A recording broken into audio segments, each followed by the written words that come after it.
Selamat siang anak-anak. Selamat siang, Ibu. Siang, Ibu. Bagaimana kabar kalian hari ini? Baik, Bu. Baik, Bu. Baik, sebelum mulai pembelajaran, kita akan melakukan berdoa bersama. Silakan. Baik, Bu. Ibu minta Rizka untuk memimpin doa. Baik, teman-teman, sebelum kita mulai pembelajaran, ada baiknya kita berdoa. Berdoa mulai. Berdoa selesai.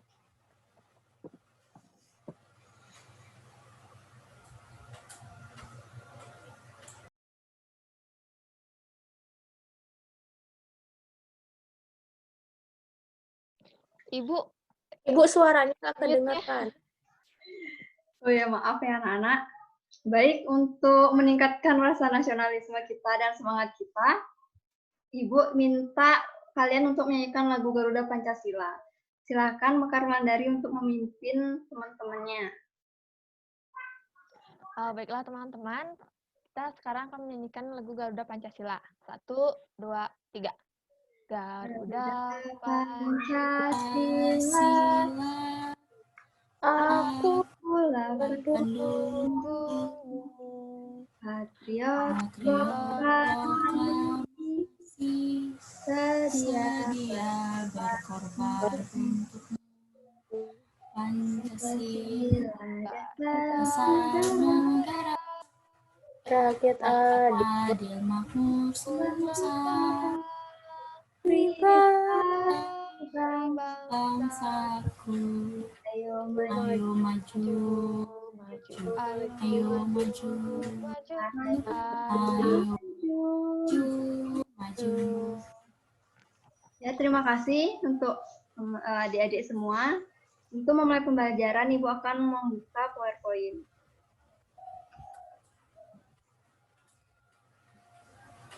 Nah, pada pembelajaran kali ini, Ibu akan mengajarkan pada tema 7, subtema 1.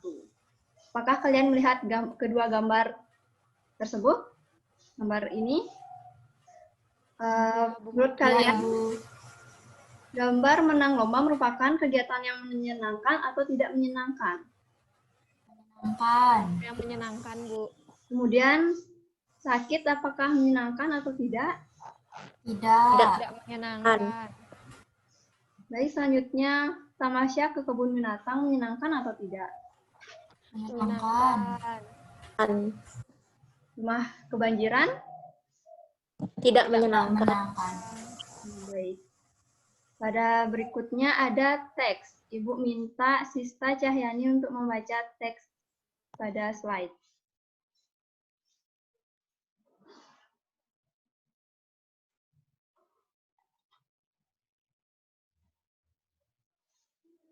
Silahkan Sista Cahyani.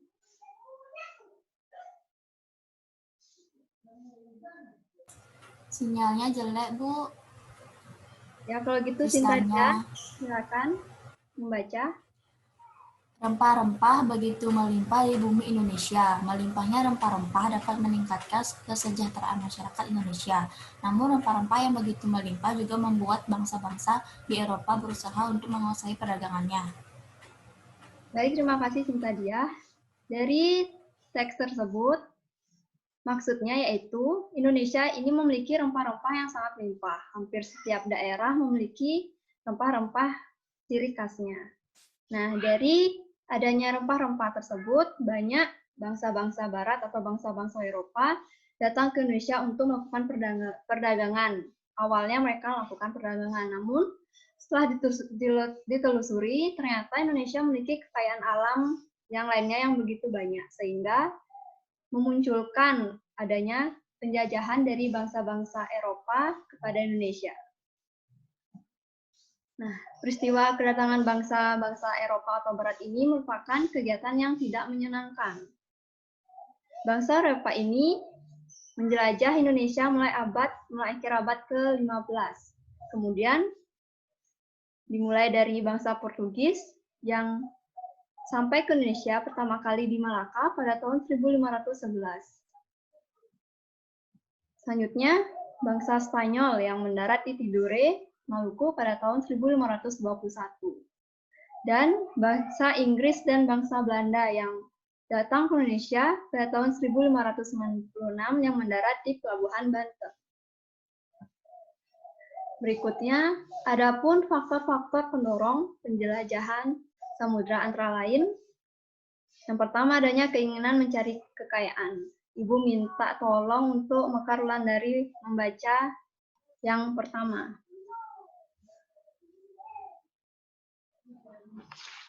Faktor-faktor pendorong penjelajahan samudra antara lain adanya keinginan mencari kekayaan atau gold. Kekayaan yang mereka cari terutama adalah rempah-rempah. Sekitar abad ke-15 di Eropa, harga rempah-rempah sangat mahal. Harga rempah-rempah sangat semahal emas atau gold. Mereka sangat membutuhkan rempah-rempah untuk industri obat-obatan dan bumbu masak. Baik, terima kasih Mekar Wulandari. Selanjutnya untuk yang B, Ibu minta tolong Rizka membaca.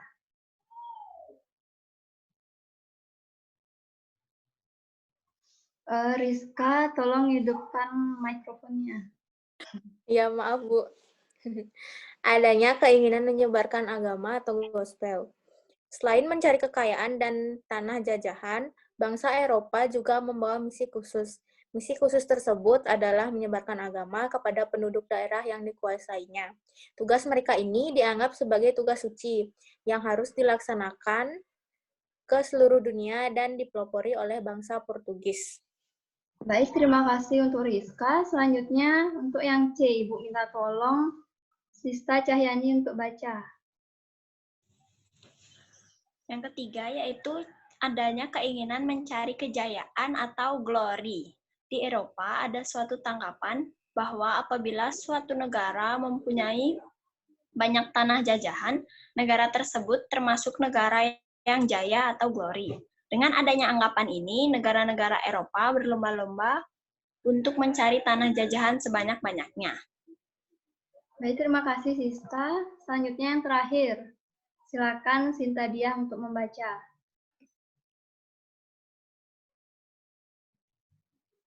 Sinta, tolong hidupin mic-nya. Maaf, Bu. Faktor-faktor pendorong penjelajah samudra yang ketiga yaitu ditemukannya kompas. Kompas digunakan sebagai penunjuk arah sehingga para penjelajah tidak lagi bergantung pada kebiasaan alam. Untuk menentukan arah, biasanya mereka berpedoman pada binatang sehingga jika angkasa tertutup awan, mereka tidak dapat meneruskan pelayarannya. Dengan kompas, mereka bebas berlayar ke arah manapun tanpa gangguan baik siang maupun malam. Baik, untuk Sinta Diah, terima kasih. Nah, setelah kalian membaca kedatangan bangsa barat tersebut, Ibu memberikan beberapa pertanyaan. Kita jawab langsung bersama-sama ya.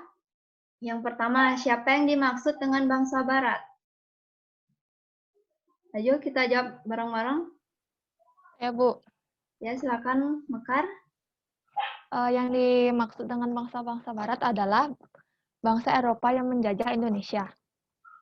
Ya, tepat sekali. Selanjutnya, yang kedua, apa faktor yang melatar belakangi bangsa barat melakukan penjajahan di Indonesia? Ada yang mau menjawab? Saya, Bu. Ya, Saya, Rizka. Bu. Faktor yang melatar belakangi bangsa barat melakukan penjajahan Indonesia adalah 3G, yaitu gold, glory, dan gospel. Ya, benar sekali yang sudah kita baca sebelumnya ya, Nana. Nah, yang ketiga, kapan bangsa barat mulai melakukan penjajahan samudra? Saya, Bu. Ya, Sinta. Mulai abad ke-15, Bu. Benar. Yang keempat, di mana bangsa-bangsa barat pertama kali mendarat di Indonesia? Silakan. Saya mau, Bu. Ya, Sista. Yaitu di Malaka tahun 1511. Ya, sangat benar. Selanjutnya, mengapa bangsa barat melakukan penjajahan samudra? Ayo, siapa mau jawab? Saya, Bu. Ya, Rizka.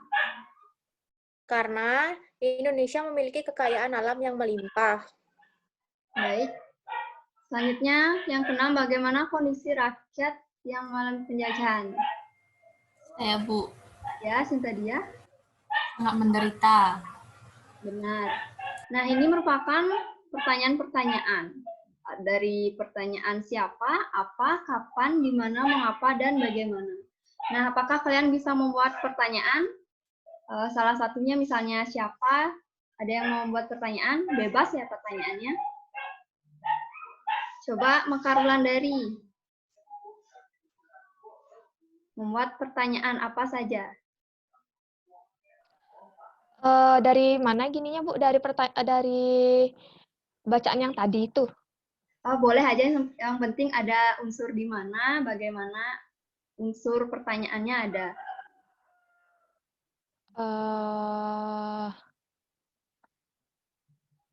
Ntar dulu, Bu. Coba Ya. bisa lihat gini yang tadi.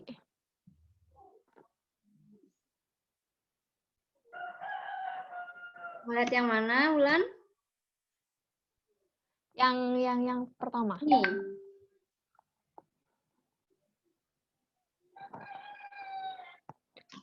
Yang lagi yang gold itu, Bu, yang gold. Ini. Ya.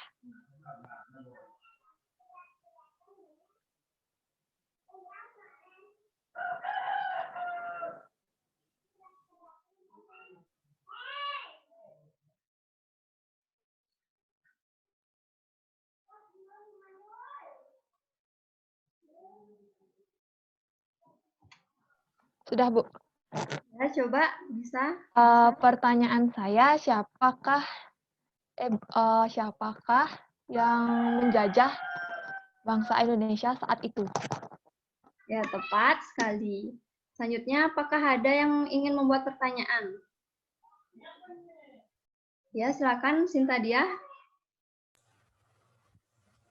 Apa yang dimaksud dengan penjajahan? Ya, benar. Lagi satu. Coba lagi satu. Siapa Saya mau? Ya, Sista. Kapan Indonesia merdeka? Oh, benar sekali. Nah, setelah itu, setelah kalian mengenal tentang kedatangan bangsa Barat, di sini Ibu akan memberikan tugas untuk kalian dengan petunjuknya. Bersama kelompokmu, carilah informasi mengenai kedatangan tiap-tiap bangsa Eropa ke Indonesia. Informasi tersebut dapat anak-anak pilih atau peroleh dari internet, buku, surat kabar, ataupun majalah. Nah, nanti kalian buat seperti tabel seperti ini ya. Nah, nanti dikumpulkan pada grup WhatsApp hari ini. Untuk kelompoknya Ibu bagi Rizka Ayu dengan Sintadia dan Mekar Wulandari dengan Sista Cahyani kelompok 2, Rizka Ayu dan Sintadia kelompok 1. Sudah mengerti anak-anak? Sudah, Bu. Sudah, Bu. Ya, sudah. Ibu lanjut ya. Di sini ada pengandaian kata. Ibu baca dan nanti kalian bisa menjawab. Ibu baca ya, seandainya aku menjadi rakyat Indonesia, pada masa itu aku akan menerima atau menolak?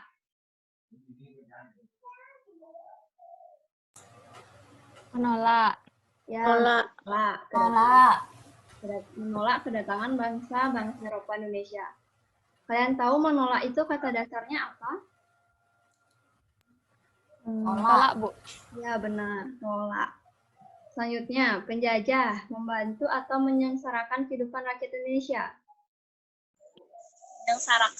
Menyengsarakan. Sekarang, menyengsarakan, apa kata dasarnya?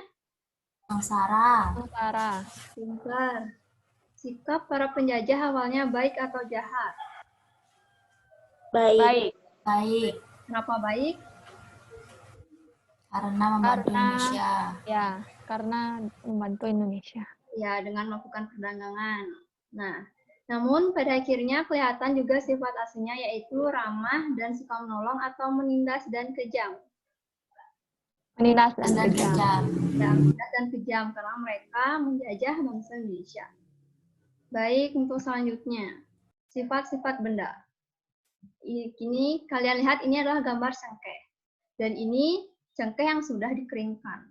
Jadi cengkeh ini memiliki banyak manfaat. Untuk memanfaatkan manfaat dari cengkeh ini, kita dapat melakukan pengiringan terhadap cengkeh. Pengiringan ini dilakukan oleh panas matahari atau perpindahan dari kalor atau panas. Udah mengerti anak-anak?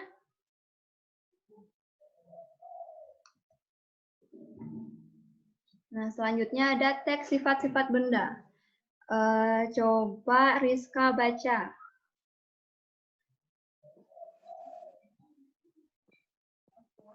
Sifat-sifat benda. Benda-benda yang ada di sekitar kita digolongkan menjadi 3, yaitu benda padat, cair, dan gas. Ketiganya memiliki sifat yang berbeda. Mengapa kamu perlu mengetahui sifat-sifat benda? Salah satu manfaat mengetahui sifat-sifat benda ialah kita akan tahu cara memperlakukan benda-benda yang ada di sekitar kita. Salah satu wujud benda adalah padat. Kamu pasti memiliki banyak benda di sekitarmu yang berwujud padat. Kamu dapat memegangnya, dapat memindahkannya tanpa mengubah bentuk aslinya.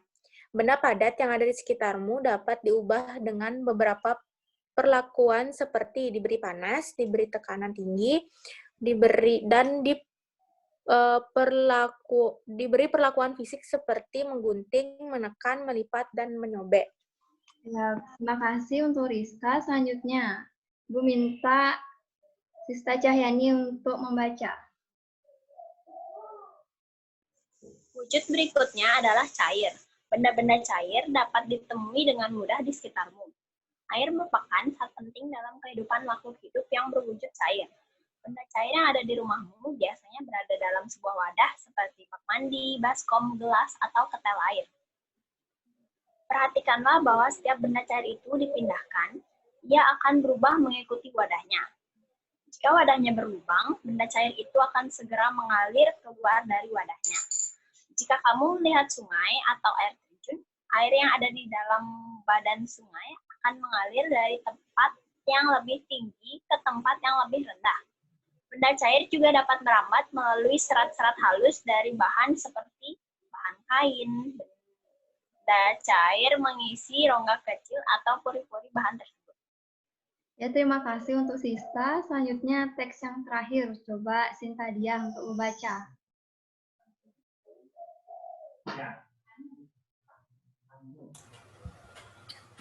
Wujud benda yang lain adalah gas. Manusia dapat memasukkan dan mengeluarkan gas dalam tubuhnya pada saat bernafas. Manusia menghirup gas oksigen dan mengeluarkan gas karbon dioksida. Dengan cara meniup, kamu dapat membuat sebuah balon mengembang. Dengan meniup, kamu juga dapat menggerakkan selembar kertas di tanganmu. Kamu dapat mencium bau nafasmu sendiri. Kamu juga dapat mencium bau-bau lainnya yang berupa gas. Dengan memahami sifat gas, manusia menciptakan parfum untuk minyak wangi untuk menyebarkan bau dari gas yang dikeluarkan dari wadah parfum tersebut. Namun, apakah kamu dapat melihat wujud gas dengan mata telanjang? Dapatkah kamu mengubah bentuknya? Nah, tadi ada pertanyaan. Terima kasih, Pada.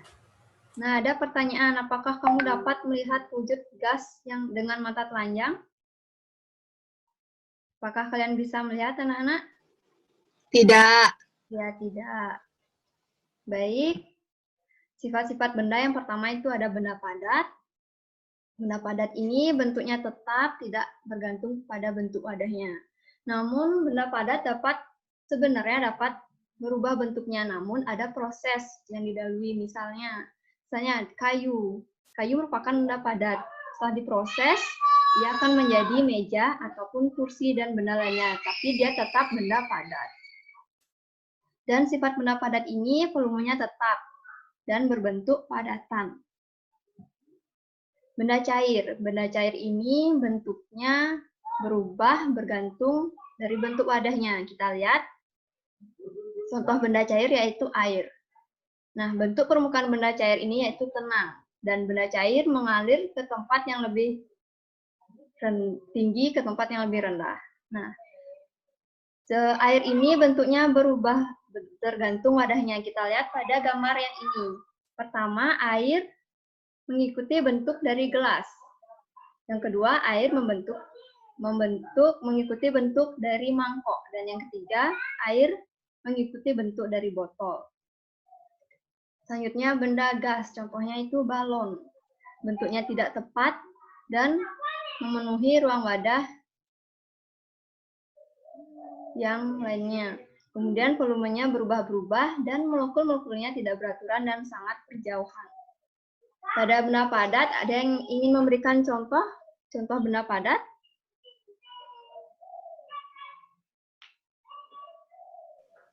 Ya, Bu. Ya, Sista, apa contoh benda padat? Batu, tanah. Itu aja, Bu. Ya, selanjutnya, apa contoh dari benda cair? Ada yang tahu selain air? Saya, Bu. Ya, Sinta dia. Sirup. Ya, sirup. Dan rasanya enak ya. Ya.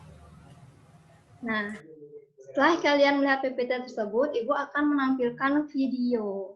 Video mengenai perubahan sifat benda. Ibu cari videonya terlebih dahulu. Nah, kalian simak dengan baik ya videonya. Di sini merupakan perubahan wujud dari benda padat ke cair, yang disebut mencair. Sebaliknya, perubahan wujud dari benda cair menjadi benda padat disebut membeku. Selain itu, air jika dipanaskan berubah wujud dari bentuk cair ke bentuk gas.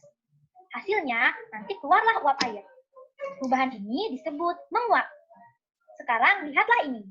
Jika es kita masukkan ke dalam gelas, maka seperti yang bisa kita lihat. Lihat, dinding gelas kita akan terbentuk titik-titik air. Titik-titik ini berasal dari udara yang berwujud gas, lalu berubah menjadi cair. Perubahan ini disebut mengembun. Tahukah kalian benda apa ini? Ya, ini adalah sambar atau kapur barus.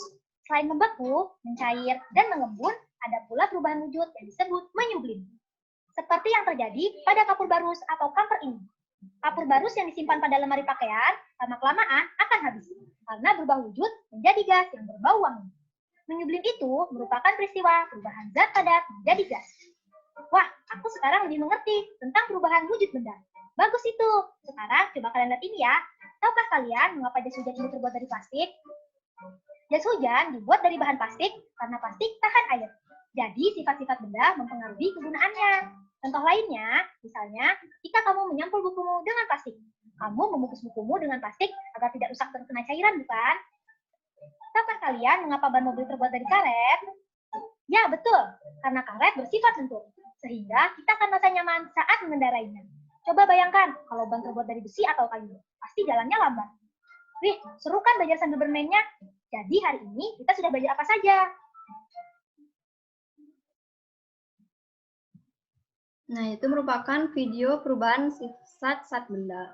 Ada yang membeku, mencair, menyublim, menguap, mengembun, dan mengkristal. Apakah kalian sudah memahami, anak-anak? Baik, karena sudah memahami. Apakah ada yang ingin bertanya? Tidak, berarti sudah paham. Karena sudah paham, ada yang ingin menyimpulkan pembelajaran kita hari ini?